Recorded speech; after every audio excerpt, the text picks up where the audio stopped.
can actually use, and it is so important, engagement. I found it, I had the honour of being Sarah Dunning's partner, and that I'm very proud of my achievement of looking disinterested and ignoring Sarah Dunning.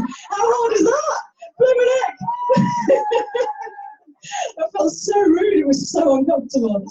Major apologies afterwards. Anyway, thank you very much, Margaret, it was fantastic. Okay, moving on. Our next presentation is from Area Manager Deborah Tyfield.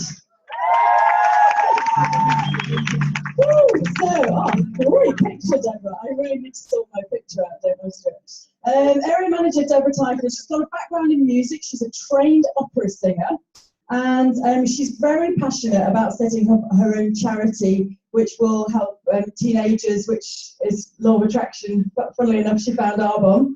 Her vision is to be a 30-wide ENVP by the time she is 60.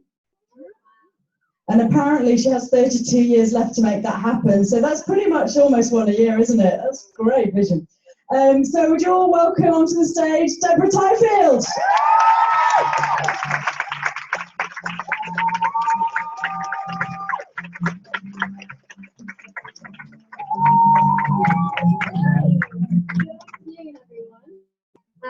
It is so amazing to stand up here and see all of you brothers and sisters, my Arbonne family, and thank you, Stuart, for asking me to speak today. I'm very excited. So I am Deborah Tyfield. I am an independent consultant with Arbonne International. I stand before you today as an area manager heading to region and beyond. But let me tell you, my journey to get here over the last 2.5 years has been somewhat bumpy. I was so fortunate to earn the Arbonne incentive trip, thanks to the combined effort of my whole team, and I'm so grateful every day that they said yes to joining this team and that we stand together. Thank you for coming today as well. Last month, we were whisked away on a beautiful Caribbean cruise on one of the biggest cruise liners in the world, all thanks to Arbonne. Let's take a moment and just digest this. We get paid to build a business and help others.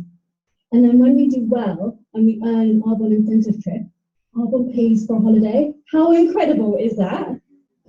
What company does that? So on one of the port days in St. Thomas, a few of us decided to go on an adventure to a neighbouring island. Well, it was a hair-raising and somewhat challenging adventure, but there was an amazing reward at the end of it. Funnily enough, it reminded me of my Arbonne journey, so I thought I would share the story with you today. Early morning, I set off to meet the others, very excited, full of hope for what the day would bring. I remember this feeling. This is how I felt when I started my Arbonne business 2.5 years ago. I get to the meeting point and I'm the first one there. By the way, all of these pictures are actually pictures that I took on the trip, so you get a little insight into the whole journey. I wait, and I wait. I question whether I got the meeting point right, but I'm pretty sure this was where we decided we'd meet, and so I wait. We were running a little late by now. See, once we disembarked from the cruise liner, we had to catch a cab to a port and then a ferry to another island, and when we got to that island, we had a mile walk through a jungle to get to our destination, and it was all meticulously timed. A little bit like how I planned I'd be a region in 3 months from starting my business, which didn't quite go according to plan. Eventually someone comes along. Hooray, now we're a group of 2, then 3, then 4, and then 5. Wonderful, we're a great group of independent consultants, and guess what? I'm an area manager. But one of them forgot their hat in the room, and another decided they needed a toilet, again. And another person needed to go and get a drink. So all of a sudden, there were now 2 of us, twiddling our thumbs, and we say to each other, we can catch the later ferry, right? I lost my area, but we had a plan. We knew where we were going, so we knew it was only a matter of time before we were on our way. All of a sudden, everyone arrives at the meeting point and off we went. We knew we needed to rally. We get to the taxi rank and it's like a zoo, a free-for-all. But we find a willing driver, and we seem to have lost someone along the way, but never mind, we need to make that ferry, so we jump on board and off we go. Hooray, we're in area again. Surely we'll be plain sailing from now. Well, I've never been in a taxi like this. It had no windows, no doors, and nothing to hold on to. This might not be so bad if we were just travelling at a reasonable speed on a flat, straight road, but no, it was up a windy mountainside at a ridiculously fast pace. And I honestly saw my life flash before my eyes, and at one point we came hurtling round a bend, and I literally came face to face with the cliff edge, staring into nothingness. But we knew that the driver had done this a million times before, and he knew the ropes pretty well. And that's just like our upline. They have walked this road before us, and they know where they are going, and they will get us there in one piece. So trust your upline.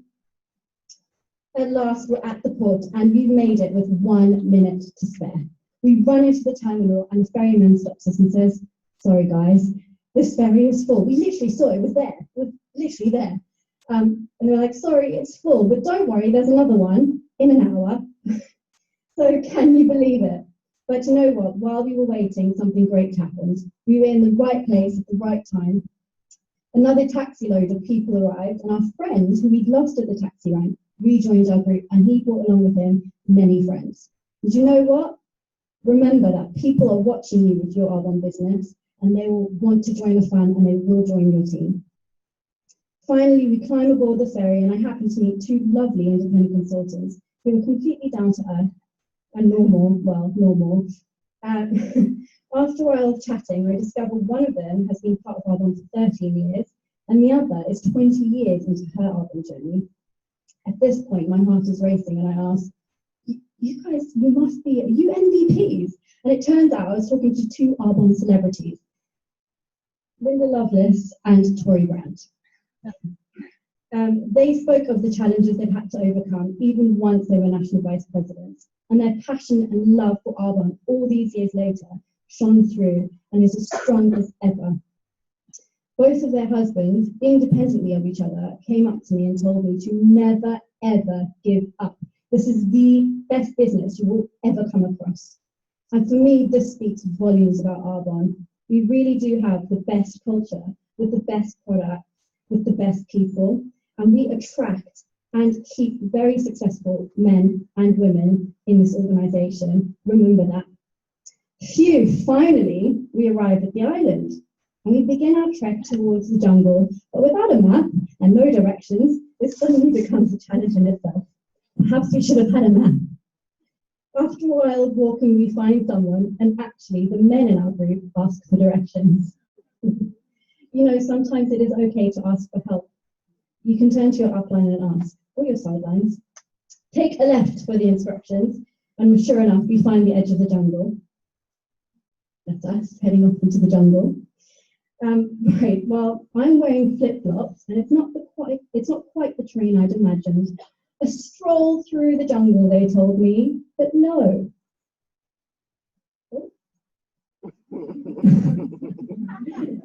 It was steep and very rocky, and in flip-flops, not so great. Oh boy, I'm beginning to think preparation is key with this expedition. But see, most of the time we learn along the way, right? Just like our Arbonne business. We don't have to know everything to start, but we do have to start in order to learn everything.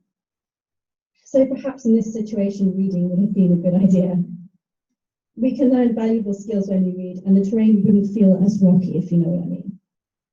Thank goodness we were in a group of amazing people, because we cheered each other on and kept each other going. Nearly there, guys. I think I can hear the ocean. Oh my God, I can see the ocean. Come on, just down this last hill. And we walked out to the most incredible deserted beach, and I honestly felt like I was a national vice president going to Maui for the first time. That's me. Are you jealous? All of that story is true, and everything about my Arbonne journey is true too. I did become an area pretty quickly, then I lost my area. But with sheer determination, we got it back again. And I wouldn't change my journey for anything, because it's given me valuable skills that I can pass on to my team. Never underestimate the power of attending trainings, whether it is an area training with 5 people or GTC with 18,000 consultants. It's a huge reason I kept going and stand before you today. It is the camaraderie and friendships that grab me It was the conversations I had with sidelines that inspires me and drives me. So, how can you be with us at AIT next year? Isn't that an amazing sunset? Beautiful. What did I do last year to achieve this? I put it on my vision board and I created an affirmation. I am so grateful to have earned the Arbonne incentive trip and to be on the Oasis of the Seas with all of my friends. But while this is great, I knew it wasn't enough. There's a missing ingredient. Can anyone guess what that might be? Of course. Fail to plan, plan to fail. This little fella was a towel that the room people made for us. The room people, reminds me of Elf. Anyway, that's the Oasis of the Sea. So this is what I did. Aim for level 5. Then I asked myself, what volume do I need per month to achieve this? And I broke it down. How much is coming from my team now, and how much will come from new consultants? How much will come from product workshops? And then I overput my diary and I just went for it. It's as simple as that. I've missed one very important ingredient, and we've touched on it many times today. And it's a little magical sprinkle of just believe, because all of you can be at AIT next year. It's just a decision. Before I finish, I have to share something with you, because this encounter during AIT has had the biggest impact on me, and it has changed the way I view my business, and it's changed the way I communicate this business with new prospects. And I hope that by sharing it with you today, I will spark that fire to burn even brighter in you. I was talking to Sue Cassidy's son, Bo, and he told me that Sue started her business just over 8 years ago now, and in the month of September, it turned over $7 million. She earns a ridiculous amount of commission from that, and she's willed it to him. He is going to inherit Sue's business. And I think sometimes we might lose sight of actually what we're creating for our future. And the look in his eyes when he told me he is set for life really solidified what we have. So I just want to leave with this. What you choose to do with your Arbonne business today will affect your family tomorrow. Thank you.